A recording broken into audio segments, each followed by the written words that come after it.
There's some weird like murder mystery show in the background. Just leave it on. I'm not turning it off. I'm not watching it anyway. But my dishwasher is leaking again. Again. Last time that whole pump assembly was leaking on it. I changed that maybe, I don't know, 4 to 6 months ago.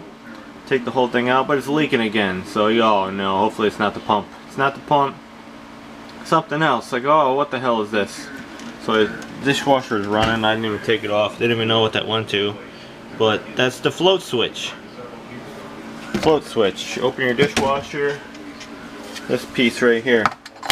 See it in that corner. Pull up on it. You'll see that it's locked. How's this thing coming apart? Of course, I went on YouTube. Some old guy that's replacing appliances or parts or whatever. He's showing it all ripped apart, but he doesn't show how to get the pin, or it's like this when you take it apart. This will actually lock down. It's really hard to see. Try to get the booger out of the way. This little pin over here will lock and like that. You see that little cutout right there? So you kind of have to like bend it and it locks in. So that's how you have to do to remove it. And this is all underneath, by the way. There's like, it goes this way. And there's a little push rod over here, which is somewhere around here, and it contacts that switch. So as this goes up and down, the little rocker, it's like your push rod on your engine. I mean your rocker arm on your engine. It's like a push rod, and it hits that little switch, float switch, and that just locks like that. 2 little prongs right there hold it. But there's a nut on top. Well, the washer goes on the bottom. Washer is fine, by the way, and there's a nut, and this nut was finger tight. So clean it all up. I gotta throw it back together. Oh, here's the push rod right there. It only goes on one way too, so just note how it came off, and if you're fighting with it, it just goes on the other way. I already made that mistake. So let me put this thing back together. So instead of buying this whole assembly, which is $50, if your O-ring looks fine,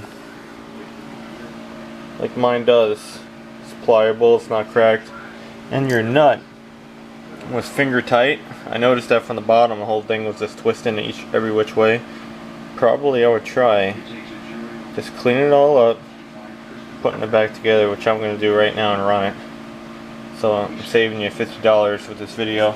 You can kind of squeeze underneath here. Right here is your power, so if you're risky you should probably turn that off, but my power is still on.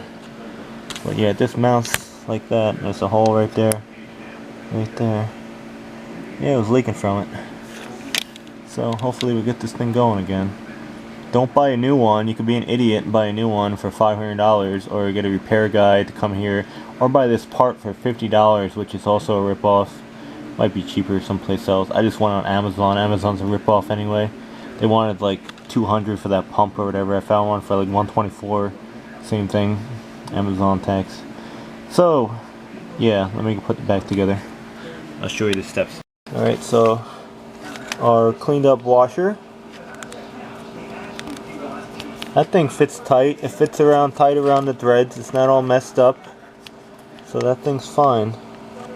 You gotta find the hole, wherever it was, right here and there.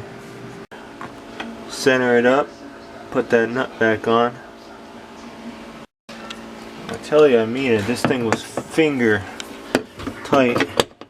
This is plastic and plastic. It's like a toilet bowl thing. It should be slightly tighter. That's probably good enough.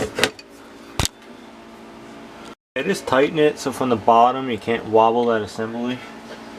This thing goes down like this. Boom, in. Locked. Now the push rod piece. This is kind of tricky.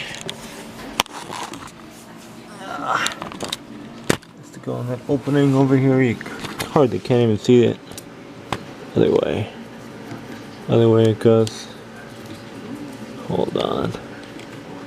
This way? Yeah, it went this way. There you go. And let's close that. That thing's in there. Let's go test run it. Should work. When I tried the quick wash, it's running and it's dry, so repair is verified.